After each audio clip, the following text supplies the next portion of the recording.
For many years now, far more than when we were kids, there's been an increasing lack of economic and business acumen at the top of our political and media class. Not just our political class, but our media class as well. And I've got the scars on my back, right? I have absolutely spilt my life's blood trying to get the British media class to take economics and business seriously. And there are one or two of us who managed to have some impact, but God, do we have to fight to get airtime and attention.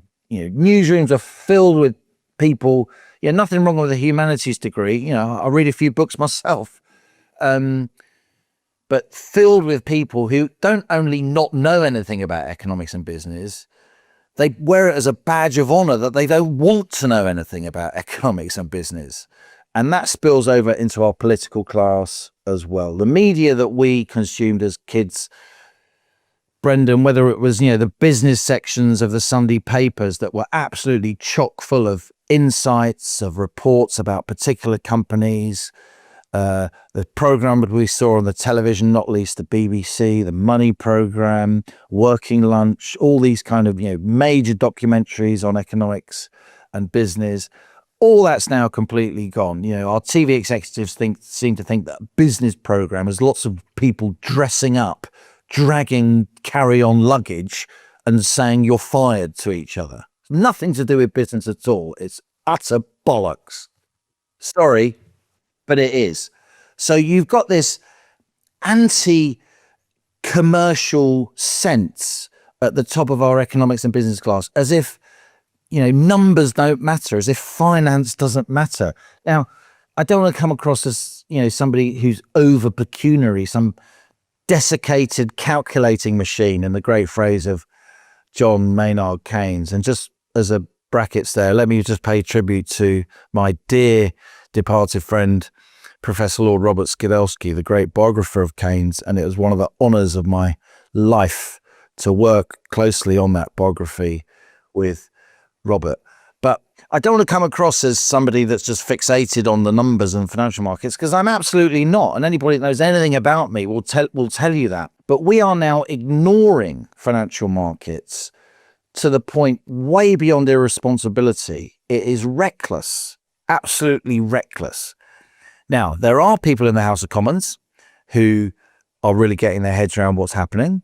And again, this isn't a tribal point. I think the leader of the opposition, I think the Shadow Chancellor, the Shadow Business Secretary, Mel Stride and Andrew Griffith, I think they're extremely financially literate people. They both run, those two people backing up Kemi, they both run businesses. They both know what they're doing. I have to say, not a tribal point. At the top of reform, you've got people like Nigel Farage and Richard Tice who seriously know their way around a balance sheet and understand the difference between a stock and a bond, which often isn't the case. But we just have this complete lack of understanding across so much of politics, particularly among the ruling party. No one on the front bench has ever run a business. They're all public sector trough nuzzlers. Again, we need public sector people, but we need a mix. We need a mix. And in contrast to the Blair government, to really drill down into why all these parlour games are dominating, I reported closely on the Blair government. As you may remember, I was a political correspondent on the FT at the end of Major into the Blair government. Blair and the people around him always ensured, the political people around him, there were serious financial people in the room when the big decisions were made. And I've talked about who they were elsewhere. I'm talking about people like Gavin Davies, who was a partner at Goldman Sachs, big trader, the late Derek Scott, who was a very highly regarded city economist, chief economist at KPMG. There were always people around that understood the dangers and perils of overspending, over-borrowing. And anyway, New Labour were miles away from that because they inherited a national balance sheet where debt was 35 to 40% of GDP. They inherited the economy off Ken Clarke and the Tories after those Thatcher reforms, shoot me down, had revitalised the British economy. Not saying they weren't painful, but what we had before was a lot more painful. IMF crisis, 76, winter discontent, 79. Let's not over-romanticise, right? Britain in the late 70s, the music was great, right? and we were young and free as individuals, but the economy was a nightmare, and it was deeply painful for people like, my family at the sharp end. It was not romantic at all. And during the 80s and into the 90s, ordinary people got a chance to own stuff, to build themselves up, to run businesses. And Blair inherited all that. Under Blair, not because of Blair, in fact, in spite of Blair, the economy grew 2.5%, 3.5%, sometimes 4% a year during Blair's first term because of what they inherited. And because at that stage, Gordon Brown hadn't got his mitts on it and started overtaxing and overregulating. So this is what we have. We have a general lack of understanding among our political and media class of finance and business, and particularly financial markets, and particularly the link between government borrowing, government debt service costs, and the potential implications when the big institutional investors, the pension funds, the insurance companies, the sovereign wealth funds start charging you more to borrow. It's a general lack of understanding, and that lack of understanding within the Labour Party, and particularly at the top of the Labour Party, is generationally profound.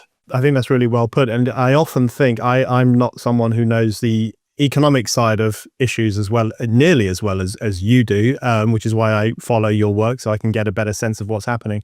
But I do remember when we were younger, as you say, when the economy was a central question of British politics. I mean, it was covered on the news. People would talk about it. If there were strikes, that was about economic questions. If there was a crash of some sort, it would be on the front pages for days and days and days. People actually talked about it, but it seems the economy has been taken out of the political realm. I mean, I don't know if this is related to making the Bank of England independent and kind of shunting the economy off to this discrete question that experts should bother themselves with, while politics becomes about flim-flam and ridiculous battles between just certain factions. But that kind of parking of the economy away from politics and away from public discussion, that's been a growing trend, hasn't it? And it's landed us in a lot of trouble in the sense that we're not talking about the things we should be talking about. Indeed, I don't think it's because of Bank of England independence. I think the Bank of England, since it became independent in 1997, there's been a lot more discussion of interest rates, for instance, because before it was all behind closed doors, the so-called Ken and Eddie show. Ken Clarke, Eddie George, respectively, the Chancellor in the mid-90s and the Governor of the Bank of England. So I don't think it's because there's less to report. There's a lot more to report. Crikey. The economy's stupid, as Clinton's chief political advisor, James Carville, said while campaigning for the comeback kid, as he was then known, to become the US president. It's now, it's the economy stupid, cubed, globalization, international trade, the extent to which ordinary people have to do more in terms of their own personal finances, self-invested pensions, mortgages, fewer people in council houses, so they actually they're on the open market.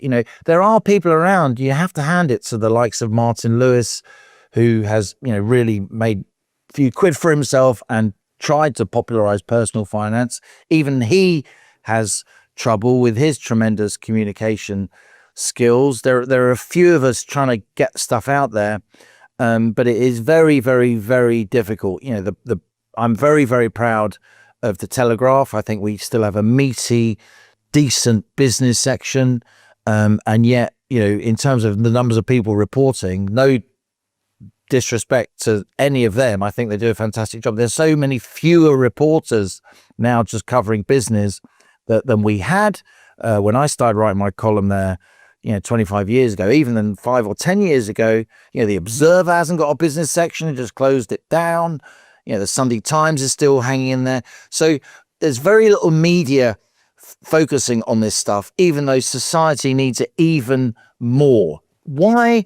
I think it's a kind of a combination of what another late great economist, not particularly sharing, I don't particularly share his politics, but a brilliant writer, J.K. Galbraith, he called it affluenza, a kind of illness that comes from societies being wealthy.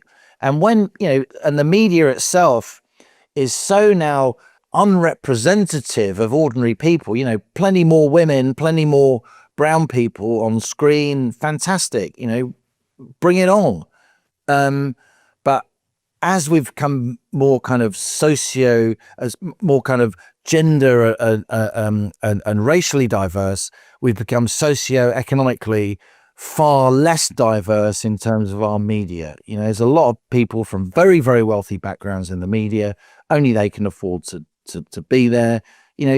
Journalism increasingly is a kind of, it's a kind of lifestyle hobby for the listless children of the 1%, rather than what journalism should be. It should be an absolute engine room of social mobility, filled with the sons and daughters, first generation at university people who, can bring from their lives real knowledge, their socioeconomic knowledge, their regional knowledge. All that's gone.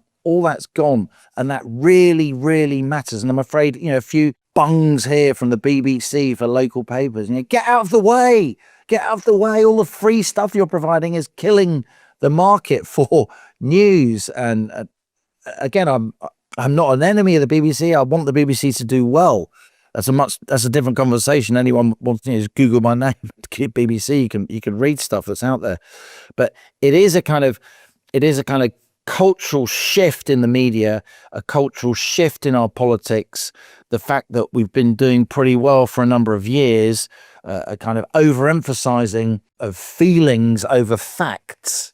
All these trends are feeding into a situation where we are now, in a very precarious financial situation, and yet our media class is just, in a bubble of self-indulgent, internecine warfare over basically who gets the red box and the car and the six-figure ministerial salary. The rest of the country, the rest of the world is looking on saying, what's happened to the Brits?